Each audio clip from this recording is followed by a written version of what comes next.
내년부터 주거급여가 오른다던데 혹시 집주인하고 임대차 계약서를 새로 써야 하나요? 요즘 이런 질문이 정말 많습니다. 매달 받는 주거급여가 인상된다는 반가운 소식이긴 한데 혹시 불필요한 절차가 생기진 않을까 걱정되시죠? 월세로 사시는 분들이라면 더더욱 궁금하실 겁니다. 그렇다면 정확히 어떻게 바뀌고 내년에는 얼마나 더 받을 수 있는지, 내가 받을 주거급여는 어떻게 달라지는지 오늘 확실하게 알려드릴게요. 아는 것이 돈이다. 복지뉴스 넘버원 KBN 뉴스 지금 시작합니다.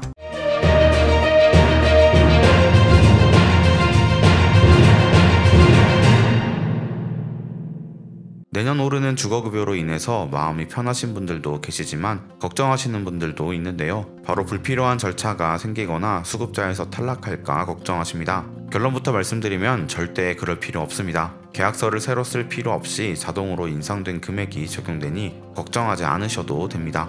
2025년부터 주거급여 지원금액이 인상됩니다. 정부에서는 매년 기준 임대료를 새롭게 조정하는데 이번에도 인상 소식이 전해졌습니다. 주거급여는 소득 기준에 맞는 저소득층 가구가 주거비를 지원받는 제도입니다. 월세가 비싸서 부담이 큰 분들에게는 정말 중요한 정책인데요. 내년부터는 지원 금액이 더 올라 더 많은 금액을 지원받을 수 있게 되었습니다. 그렇다면 얼마나 오르는 걸까요? 예를 들어 서울에 사는 1인 가구의 경우 기존에는 최대 34만 1천원을 받을 수 있었지만 내년에는 35만 2천원으로 인상됩니다. 대략 1만 1천원이 늘어나는 셈인데요. 다른 지역도 비슷한 수준으로 인상됩니다. 1급지뿐 아니라 2급지, 3급지, 4급지 등 지역에 따라 그리고 가구원 수에 따라 인상폭이 다릅니다. 예를 들어 2인 가구, 3인 가구는 1만원에서 2만원 정도가 인상되는 경우가 많습니다. 여기서 많은 분들이 궁금해하시는 부분이 바로 그럼 월세 계약서를 새로 써야 하나요? 라는 질문입니다. 이 부분은 결론이 아주 간단합니다. 아니요, 그럴 필요 없습니다. 기존에 작성한 임대차 계약서를 그대로 두셔도 전혀 문제되지 않습니다.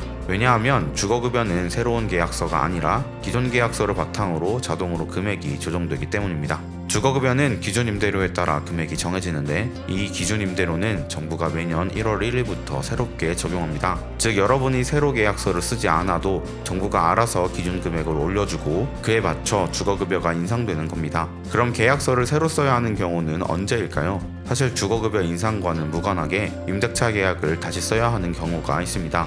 예를 들어 임대차 계약 기간이 끝나서 집주인과 재계약을 하는 경우인데요. 이때는 자연스럽게 새로운 계약서를 작성하게 됩니다. 만약 이 과정에서 집주인과 월세 금액을 조정하는 협상을 한다면 주거급여의 인상 소식을 활용할 수 있습니다. 예를 들어 내년부터 주거급여가 1만원 더 오르니까 월세를 35만원으로 올리는 대신 보증금을 조금 줄여주세요 같은 협상을 시도할 수 있습니다. 실제로 이런 협상을 통해 월세 부담을 낮추는 경우도 있으니 재계약할 때는 꼭 이 정보를 활용해 보시기 바랍니다. 이제 주거급여의 지급 방식에 대해 조금 더 자세히 알아볼까요? 주거급여는 단순히 정부가 정한 기준 임대료만으로 지급되지 않습니다. 실제 임차료와 기준 임대료 중 더 낮은 금액을 기준으로 지급됩니다. 이 부분이 조금 헷갈릴 수 있는데 쉽게 말하면 다음과 같습니다. 먼저 실제 월세가 기준 임대료보다 낮은 경우입니다. 예를 들어 서울 1인 가구의 경우 내년 기준 임대료가 35만 2천원으로 인상되지만 내가 살고 있는 집의 월세가 30만원이라면 어떨까요? 이 경우에는 30만원만 주거급여로 지급됩니다.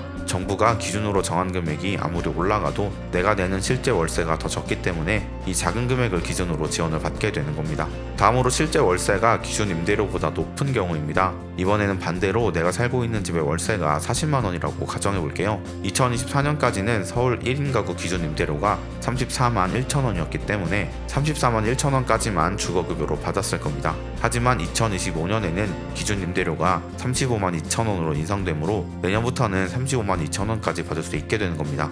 이처럼 월세가 기준 임대료보다 높으면 정부에서 정한 최대 금액까지만 지원합니다. 2025년 주거급여 인상 소식 잘 들으셨나요? 결론은 간단합니다. 임대차 계약서를 새로 쓸 필요가 없습니다. 정부가 자동으로 금액을 조정하고 인상된 주거급여가 매달 알아서 입금됩니다. 집주인과 협의할 일이 없으니 편리하게 기다리시면 됩니다.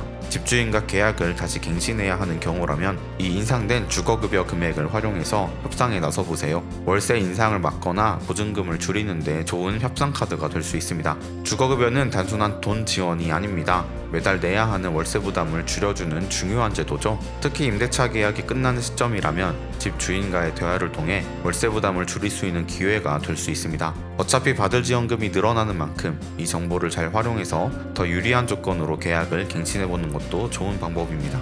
오늘 전해드린 주거급여 인상 소식 꼭 기억해 두시고요. 2025년부터 매달 더 많은 지원금을 받게 되니 꼭 놓치지 마세요. 가만히 있어도 금액이 자동으로 인상되는 만큼 임대차 계약서를 새로 쓸 필요는 없다는 점도 다시 한번 강조드립니다. 오늘 준비한 영상은 여기까지입니다. 영상 유익하셨다면 구독, 좋아요, 알림 설정 부탁드립니다. 아는 것이 돈이다. 지금까지 복진수 넘버원 KBN 뉴스 윤석호 기자였습니다.